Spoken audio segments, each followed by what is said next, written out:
Most of the time, we are getting the arbitrators from Bombay, sir, for maritime arbitration. Day before yesterday, in this logistics summit, he has said that for every 50 kilometers, there should be a port or a harbor. And we have a lot of marine resources, and to do all these things, it is necessary. So far, there is only Gujarat Maritime University. And second one, we have to develop much in a better way at an international level. You may call it as International Maritime School, preferably if it's possible on Rishkonda, which we may utilize the infrastructure. And with these few words, and I would like to assure that this Asian Center, International Center for Arbitration and Mediation is going to have a very good future, and we will guide others by taking forward this institution, and let us take pride for this institution at Visakhapatnam.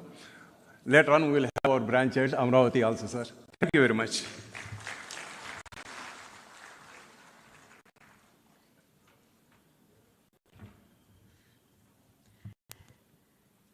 Thank you so much, Dr. Surya Prakash. I now call upon Honorable Justice D.S. Thakur, Chief Justice, Andhra Pradesh High Court, for his thoughts on the theme. Thank you.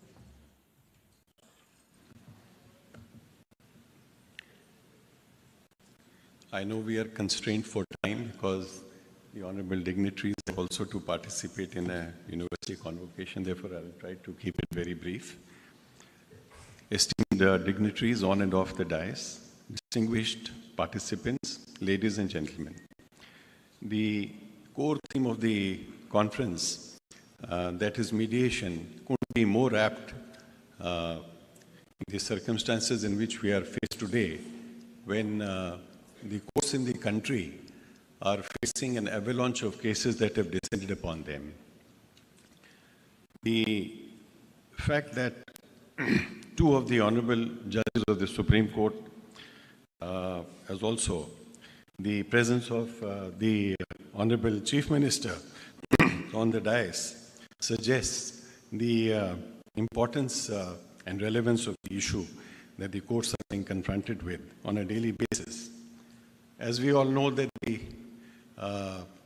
Chief Justice of India heads the judiciary of the largest democracy in the world, with a population of 1.4 billion approximately. So the concern in their mind to deal and cope with this situation is uppermost, and that is how all of us gather here to hear the valuable thoughts on the issue. Now, the reasons for the delay in courts primarily is attributed to the inadequate judges to case ratio. If you recollect that there was a report submitted by the Committee of Judges of the Honorable Supreme Court that prescribed a particular ratio, and that was approximately one judge to every 600 or 800 cases. We did an assessment study in our courts here in Andhra Pradesh, and as against 650 judges that we have approximately today in Andhra Pradesh, we found that we require another 850 judges. Now, if this could translate in terms of monetary implication, it would run into 1,000 and more than thousands of crores. Therefore, the need to look at alternatives. And one of the alternatives, as is suggested by the basic framework, was in Section 89 of the Civil Procedure Code, followed by now the Mediation Act of 2023, which has not fully been implemented. Now, we have done our part in undertaking a training of mediators. We trained about 1,400 mediators in the entire state. The attempt to train more than 800 more by December 2025 is what we aim at. We aim to take the mediation movement to the taluka level, where we have identified approximately 63 new premises. Our biggest handicap today is that we do not have adequate appropriate premises where we can have people come to identified mediation centers. We have identified for the time being 63, and we, with the help of the government, aim to have some more infrastructure on this. Now, generally the perception is that whenever advocates come to handle a case, the resolution is delayed. But the presence of advocates, senior advocates, designated senior advocates from all across the country certainly belies that perception. Now, while we are training mediators, the biggest challenge today, what I feel, is that a 40-hour training in mediation skills may not be itself enough. Now, the question is that when a case gets referred for mediation by the court, now we have a panel of mediators. Mediators are seen on the basis of their training, but there is no audit as to what is their capacity. Just imagine to trust, say, a graduate who is freshly graduated from a law college and entrust a case to him, saying that you now handle it, is difficult. So his ability to handle a case and to nudge and navigate the parties to an amicable resolution of dispute is something which we cannot expect from a mediator only because of the fact that he has undergone a training of 40 hours. Now the question therefore is, with a view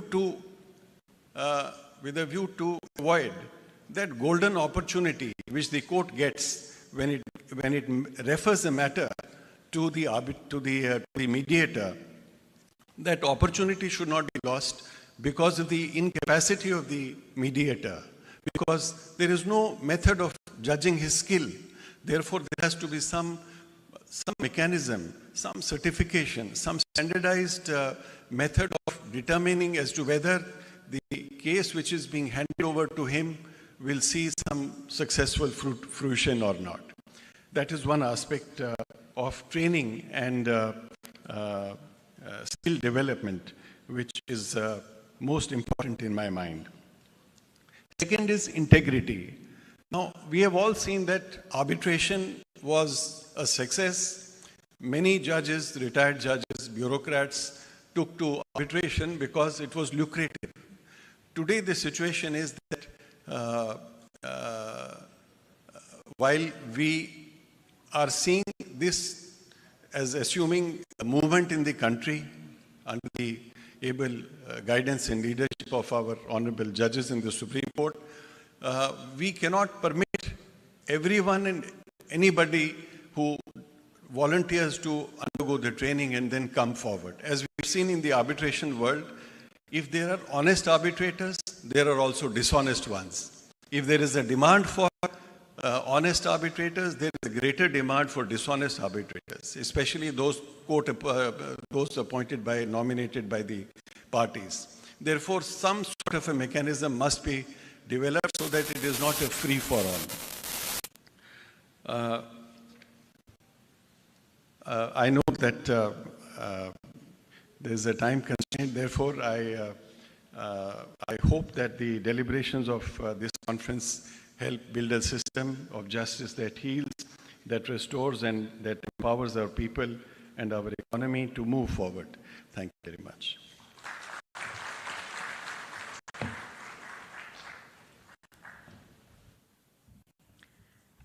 Thank you, Honorable Justice D.S. Thakur. I now call upon Honorable Chief Minister of Andhra Pradesh, Shri Chandrababu Naidu Garu.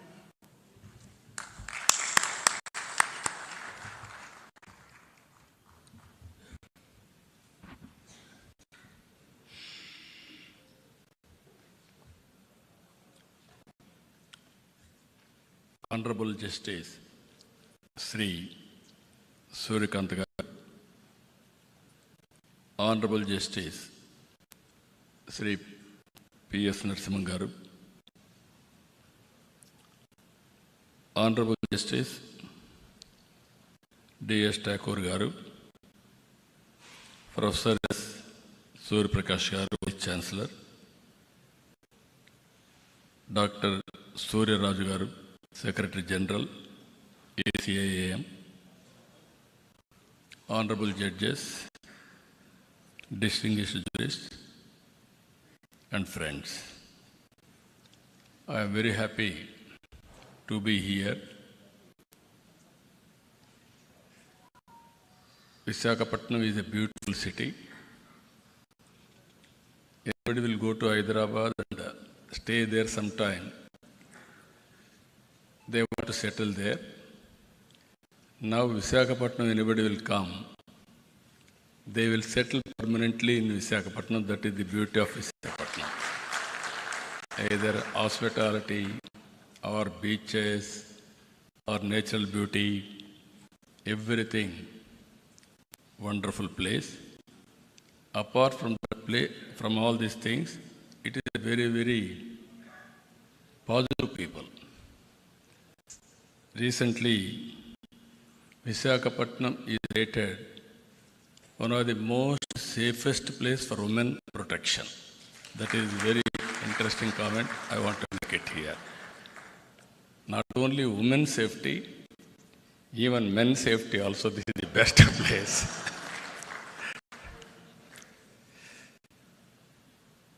I am very happy to be here because the judiciary is a key pillar of our constitution, protecting democracy and the rule of law. India's judicial system is known for its credibility, transparency, and strong commitment to justice. While there may be some delays at times, justice is always delivered. Every common man is having hope. Ultimately, I will get justice. That is the beauty of our justice. I am proud of it. The people of India have immense faith in our judiciary, not just as an institution of law, but a pillar of justice, fairness, and constitutional values. It is seen as the finest guardian of rights, a protector of common citizen, and a symbol of the rule of law in our democracy. Here, I wanted to make a comment. I have seen India for the last, as a policymaker, I entered to politics in 1978, first time MLA. After that, 1980, I became Minister. 95, I became Chief Minister. I have seen India. Today, if you see, India has taken bold reforms.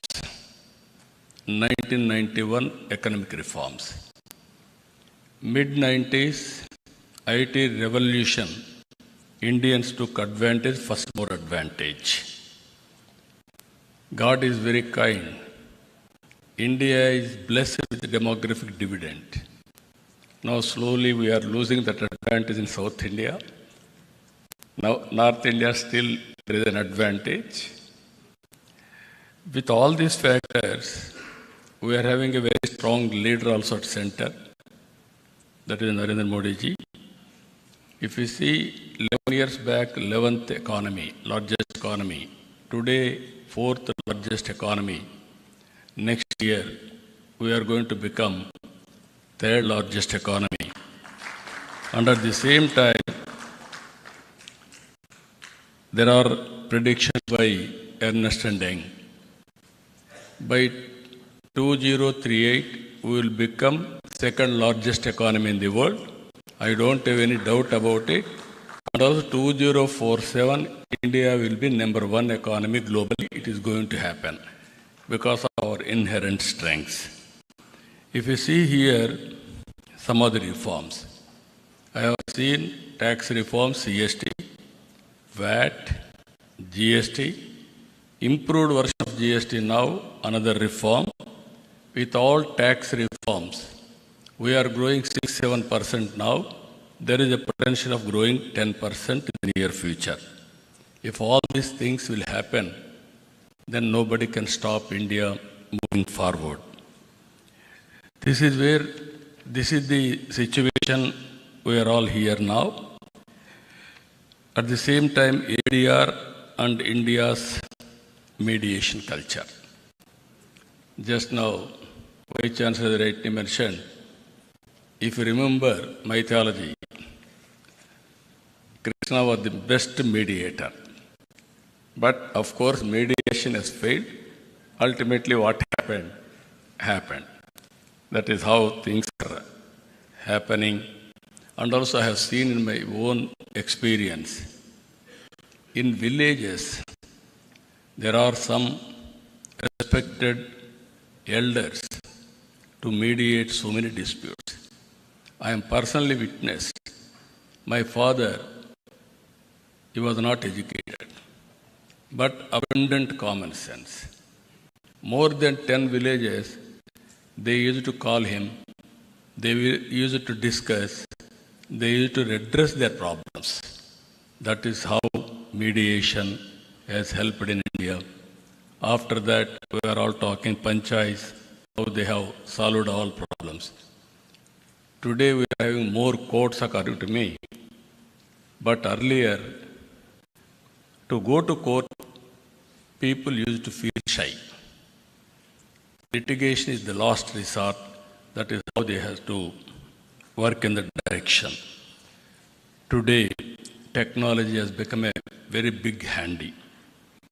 Even virtual hearings are happening, e-filing, mobile case updates, multilingual tools. All these things are making more accessible and also transparent. Online dispute resolution platforms enable parties to resolve conflicts from anywhere in the world seamlessly. Artificial intelligence has come. We have to use it discreetly, otherwise we will have a problem. And also blockchain has come. Even in blockchain, transparent proof and also enforcement can be done globally. These are all various things are happening. So I am very happy today we are all here. What we are doing, how to take forward with innovative ways.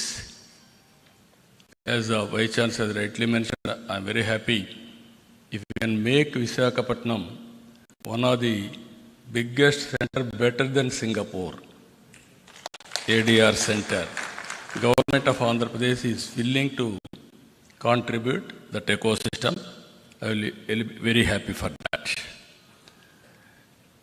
Friends, and also Honorable Supreme Court judges and High Court judges, you are all watching. India is moving new technologies, high-tech. Now we are taking advantage of it. For the last 1 year, we are able to mobilize $100 billion investment to Andhra Pradesh. Now, next month, Google is going to come here, and also TCS is already here, and also Cognizant is coming. With all these things, what today India is having, data centers, Visakhapatnam is going to have more than what India is having total data centers capacity. That is going to happen within 1 or 2 years' time. And also, we are going now Quantum Valley. America is having Silicon Valley. They are proud of it. India, we started recently Quantum Valley.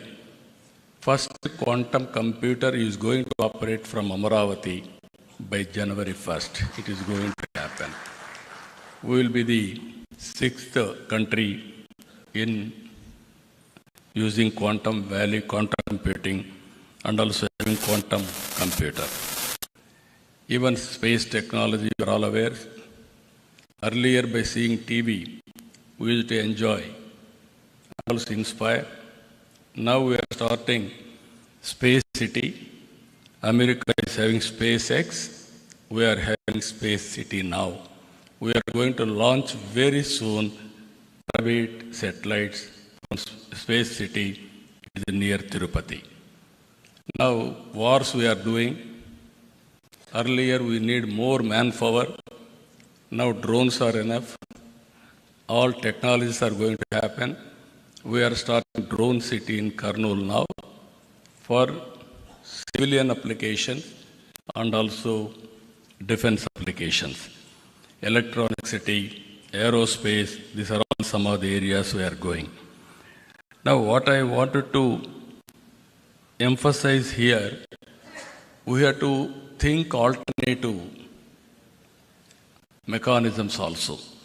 Even in this, what I am requesting these organizers, and also under the guidance of Supreme Court, also Honorable Justice, our Surikant Garu, they had to, and also Narasimhan Garu, you have to guide alternative methods. Even to establish courts, that is one way, but how to create a mechanism with alternative disputes redressal mechanism. Even technology, how to use it, how to go about innovatively, all these things, I am confident they will work it out. Ultimately, this is the time. I can say we are all very inspiring time we are living. One example I will tell you, in my government, no citizen can come to office. Around 700 services we are delivering through WhatsApp governance from his home. All data, historical data is available. We are capturing all the data with Government of India, Government of Andhra Pradesh, and also AI tools are available. Quantum computing is available. Real-time data we can collect through satellite, drone, CCTV camera, IoT, wearables, all these things if you can collect, even through artificial intelligence, if you can apply, we can guide them real time. If with all these things are, that is where I am saying now, earlier we used to work very hard. Future is only how to work smart. I am very happy. Indians are going to service the global community. As of now, people are going there. In future, from anywhere in India, they are going to deliver services. If necessary, they can go and work physically. That is going to happen. In this regard, how to reduce disputes, how to make more support for economic growth. That is where we are going to see. One thing I want to make it very clear here. India is going to become globally number one country. Indians are going to become number one globally. We have to plan now 145 crore population. With this population, what type of society we need? Not only building rich, but we have to make how to bridge the gap between haves and have-nots. It is our responsibility to provide better living standards for every citizen. It is possible if we can plan properly by politicians and also guide by judiciary properly. India will be the best place to live and also best country to lead the global community. With this, I am very happy what our friends are doing here. Ultimately, I am seeking always guidance from Supreme Court, judges, and also our Andhra Pradesh High Court for doing better things. With this, thank you, one and all.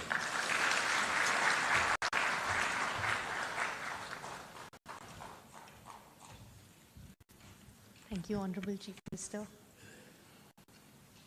I now call upon Honorable Justice P.S. Narasimha, Judge of the Supreme Court.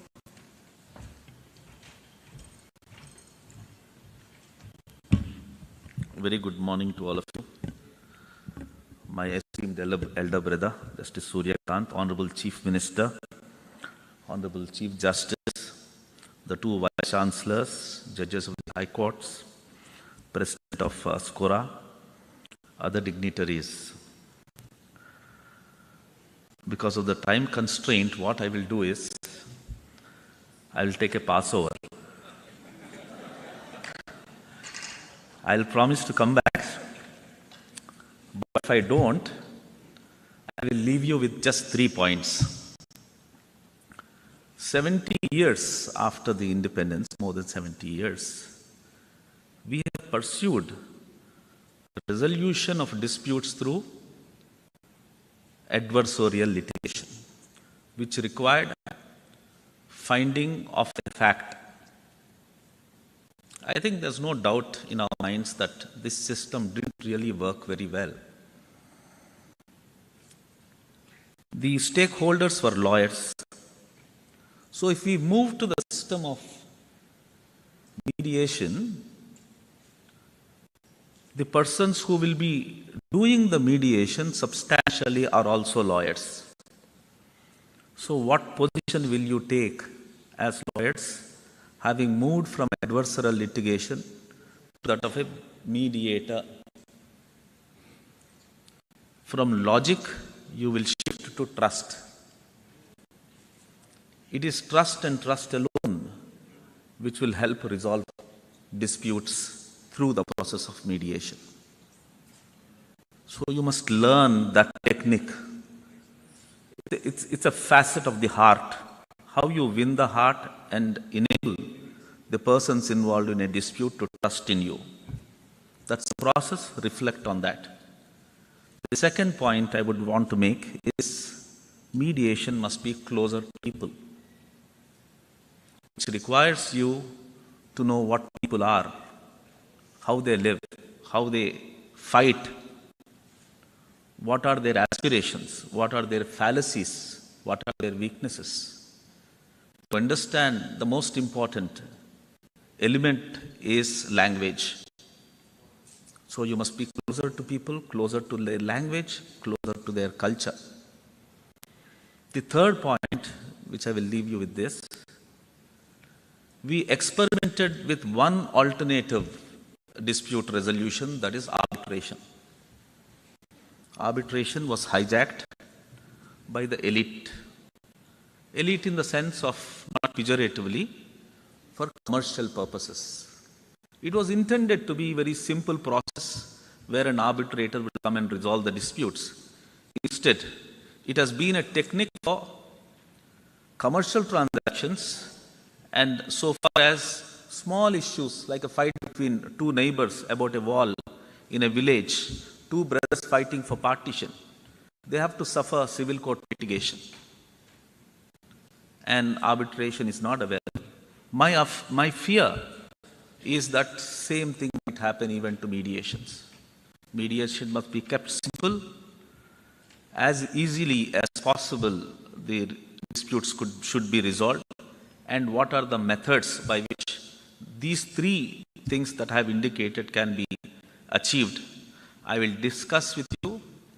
Mediation is very close to my heart. If I come back, I will participate in one of those sessions and share my thoughts with you. Thank you very much. Thank you.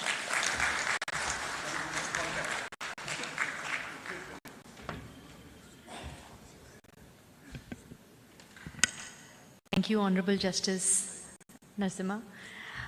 I now call upon Honorable Justice Suryakant, Judge of the Supreme Court of India.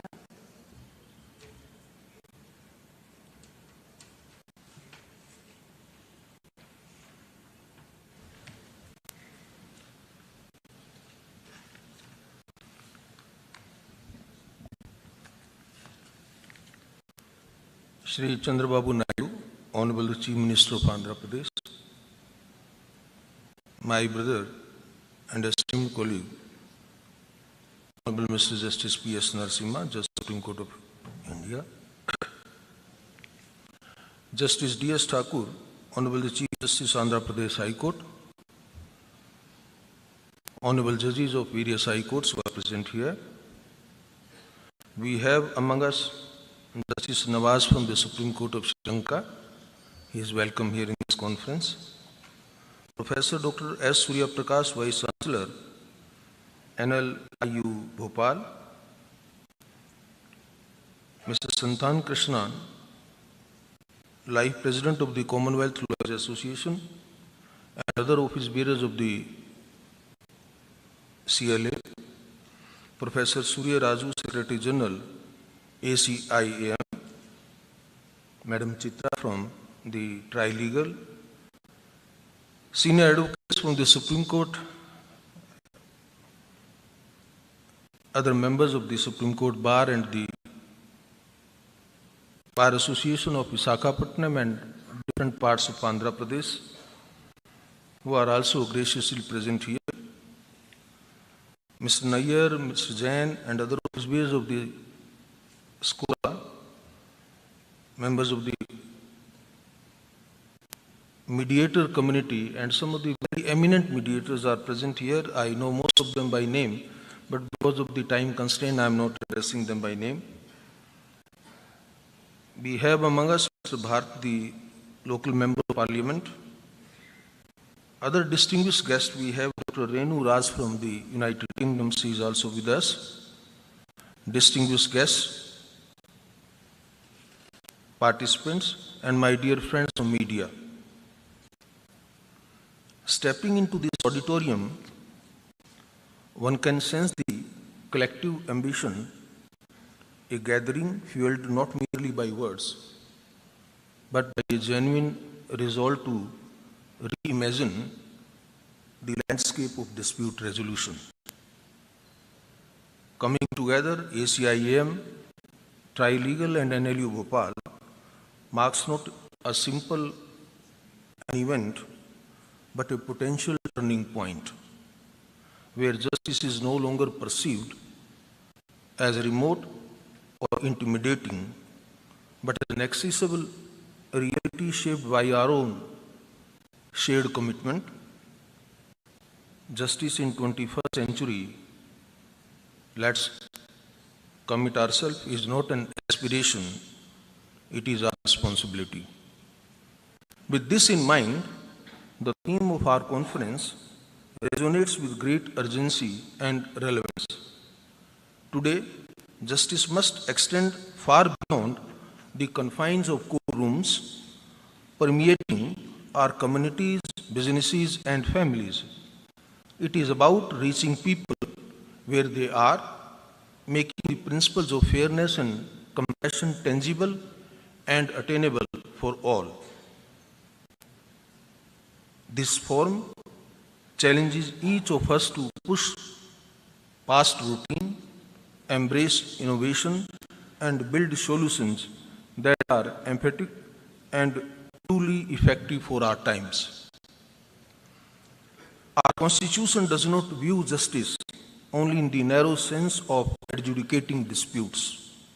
It speaks of social, economic, and political justice as a guiding factor.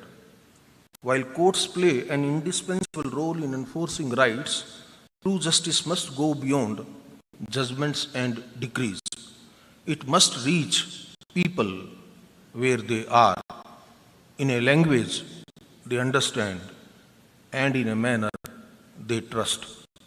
Mediation provides precisely this bridge. It ensures that the parties remain at the center of the process, that their voices are heard, and their dignity is respected. In this sense, mediation is not merely a legal mechanism, it is a constitutional value in action. As society and the economy evolve, so do the disputes. Today, we see conflicts in areas as diverse as intellectual property, cross-border trade, digital currency, cybercrime, family relations, international awards and their enforcement, environmental issues and concerns. If every such dispute is funneled into our already overburdened courts, the result will be delay, disillusionment, and a deepening sense of injustice. Mediation, therefore, offers us a different path, a path of creativity and consensus. It is flexible, faster, and allows customized solutions that courts, bound by strict procedures, may not always provide. For mediation to gain universal acceptance and become an integral part of our justice delivery system, the foundation must rest on a single non-negotiable element, and that element is trust. In the context of mediation, it flows from three critical sources. First, the integrity of the mediator. The entire process of mediation is built upon the confidence that parties repose in the mediator. Honorable Chief Minister pointed out how the old persons in the villages were being trusted and all the disputes were really left them to be resolved. It was only on account of the immense trust that the people had in them. They must believe that the mediator is impartial, independent, and competent. Integrity here is not merely a personal virtue, it is the bedrock of the process. If this perception falters, the process collapses. Second, the credibility of the institutions. Mediation cannot thrive in a vacuum. It requires robust institutional support to lend structure, consistency, and legitimacy to the process. Institutions like the one ACIAM serve as a custodians of quality and trust. In a world where disputes often carry significant economic and social stakes, institutional credibility reassures parties that mediation is not an informal compromise, but a structured, reliable, and enforceable method of dispute resolution mechanism. The third point, the support to be extended by the law. So, not only those 2 points which I have highlighted, unless there is a support by the law, the mediation may not be as successful as we perceive. For mediation to transition from an alternative to a mechanism as a mainstream method of dispute resolution, I believe it needs the backing of the law.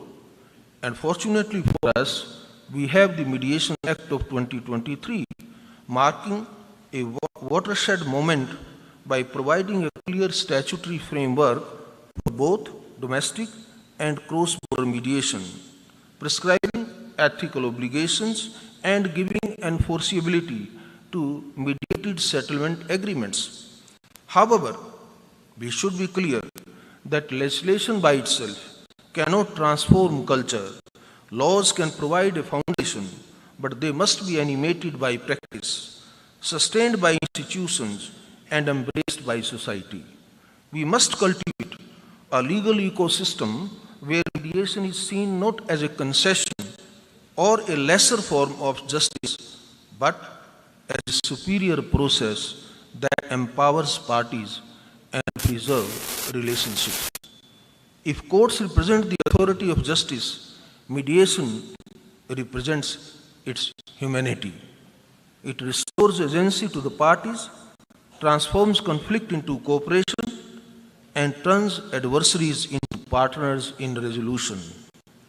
In an age where speed and sensitivity matter as much as legality, mediation is not a luxury, it's a necessity.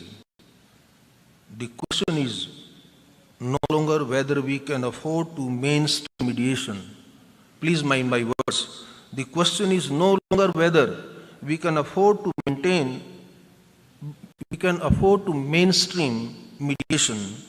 The question is whether we can afford not to mediate on the first option. The second dimension of our discussion today is technology. The pandemic taught us that technology has ceased to be a peripheral tool.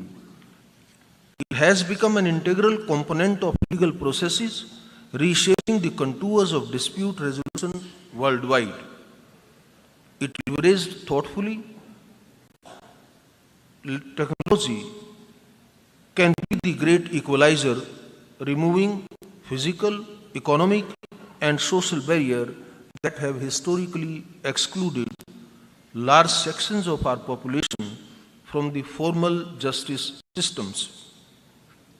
Technology allows a farmer in a remote village, a small entrepreneur in a tier 2 city, or a homemaker facing a family dispute, all of them to participate in mediation without the expense of travel, without losing day of work, and without the intimidation of formal court proceedings.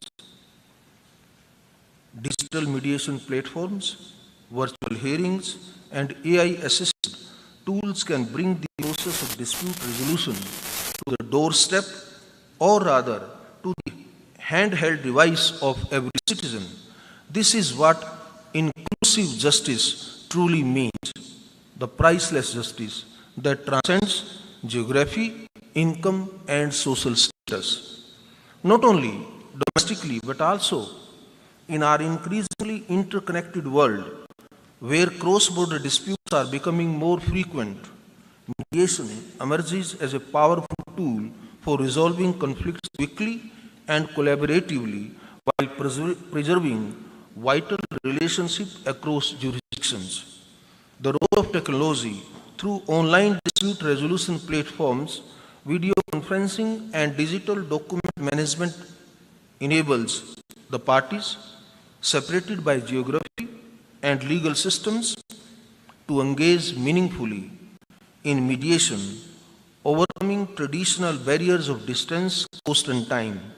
By embracing technological innovation and strengthening institutional capacity, we can make dispute resolution more efficient, flexible, and just for the modern era. Yet, while we welcome these advances, we must also acknowledge the risk. Technology must be a bridge, not a barrier. If our systems are too complex, or they are connectivity dependent, we may end up excluding those who need access the most. Digital literacy and infrastructure gaps remain significant challenges, and every technological innovation must therefore accompanied by capacity building initiatives such as simple, user-friendly platforms, multilingual interfaces, and community support systems. Another aspect that deserves attention is data security and confidentiality. It cannot be emphasized enough that mediation thrives on candor and trust. Parties disclose sensitive information with the assurance that it will not be misused. When these processes move online, the duty to protect their confidentiality becomes even more critical. Institutions and service providers must invest in robust cybersecurity frameworks, encryption protocols, and ethical guidelines to ensure that trust is never compromised in the digital space. Further, technology is not merely about digitizing the existing processes. It opens the door to new possibilities. AI-driven tools can assist mediators by generating objective summaries, analyzing patterns in disputes, or even suggesting possible settlement ranges based on prior data. And all these things, all without replacing the human element of empathy and discretion that lies at the heart of mediation. Similarly, online dispute resolution platforms can integrate language translation, voice-to-text features, and real-time documentation, making the process seamless and inclusive for parties across linguistic and cultural divides. Finally, let us remember that the ultimate object of technology in justice delivery is not efficiency alone, it is empowerment. It is to ensure that no person, regardless of where they live or what resources they possess, feels alienated from the promise of justice. Technology, if used ethically and inclusively, can transform this aspiration into a lived reality. Let us ensure that every innovation moves us closer to that vision where justice is neither delayed nor denied, and never distant. To the lawyers and students present here, let me say that with this emphasis, embrace mediation not as a challenge to your profession, but as an expansion of it. The lawyer of tomorrow will not only be an advocate in court, but also a facilitator of dialogue, a builder of consensus, and a protector of relationships. Mediation is not about diminishing advocacy. It is about redefining it for a new era of problem solving. The young mediators who train today will shape the justice system of tomorrow.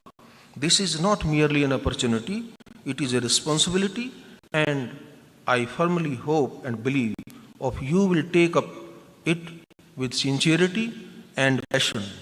Institutions like ACIAM, in partnership with academic centers and other stakeholders, will play a defining role in this transformation. They are not just training mediators, they are shaping the very architecture of justice in the 21st century. As I conclude, let me leave you with this thought. And my thought is, justice is not a fortress to be defended.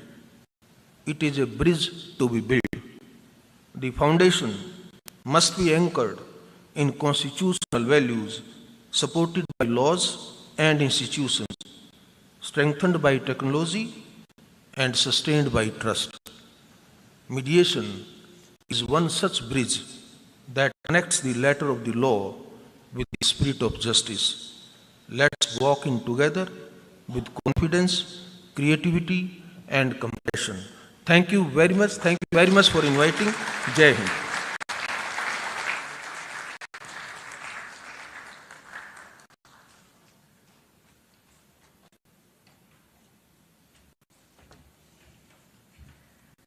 Thank you so much, honorable dignitaries.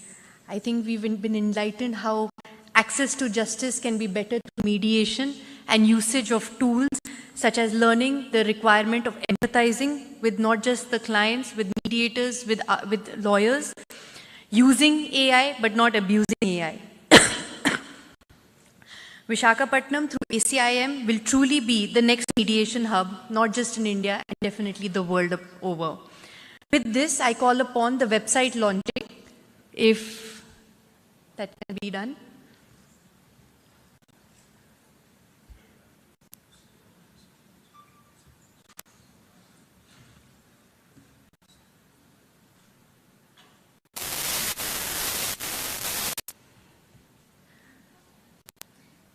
We'll proceed with this felicitation for the ceremony. I would like to call upon Advocate Abhas Sharma to facilitate Honorable Justice Suryakant.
We would now like to call upon the co-founder, ACIM, Mrs. Nikita Upalati, to facilitate Honorable Justice P.S. Narasimha.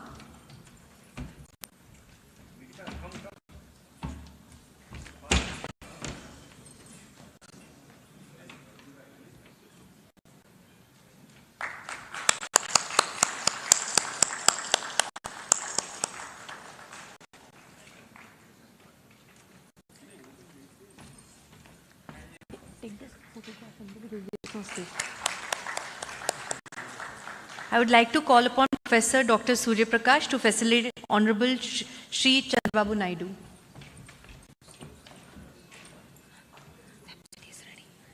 They are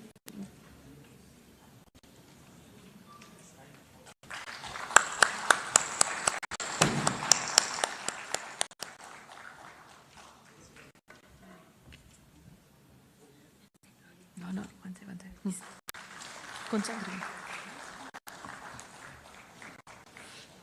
I would request Mr. Vinay Ahuja of Mohan Law House to facilitate Honorable Mr. Justice Dheeraj Singh Thakur.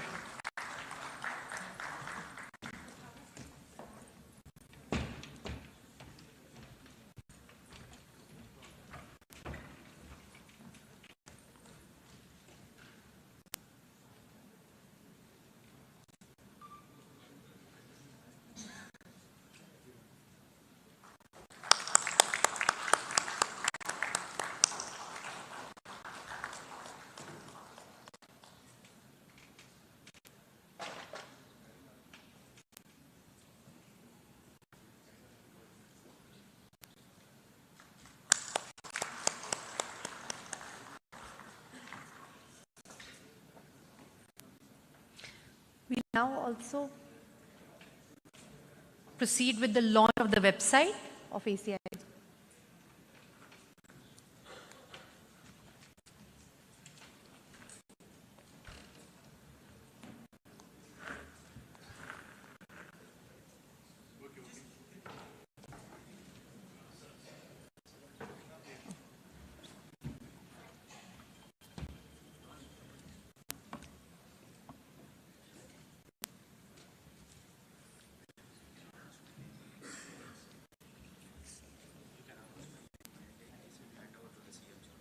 I call upon Vivek from ACIM to proceed with the launch of the website.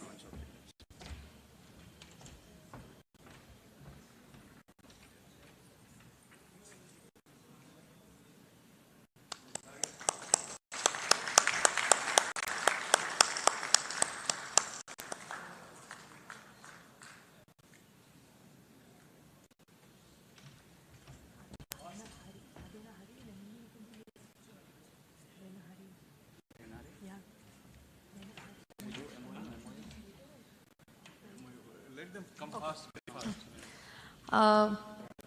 For the MOU, we will call upon Professor Surya Prakash for NLIU Bhopal.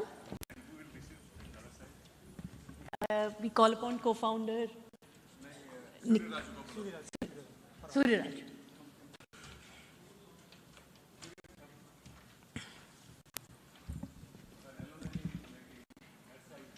In the meanwhile, can I call upon Nivaran, Ms. Nandini Gore?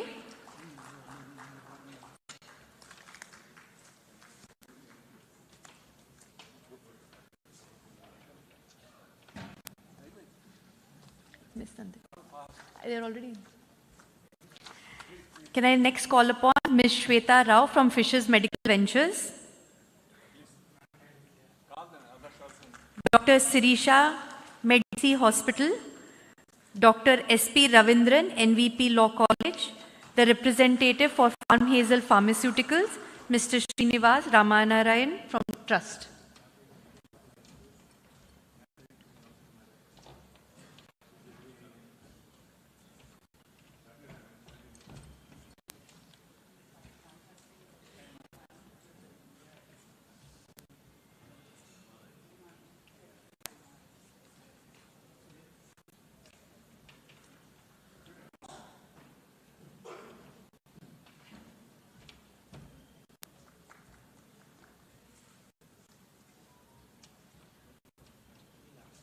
Last. I've already called. They've not. No, that's it. Yeah, later.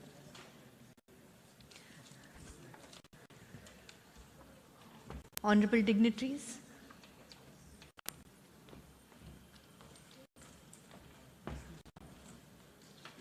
Yeah.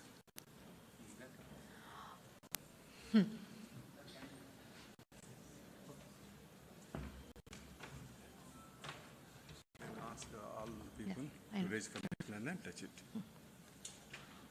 Honorable dignitaries, thank you for your time. We'll end with the national anthem.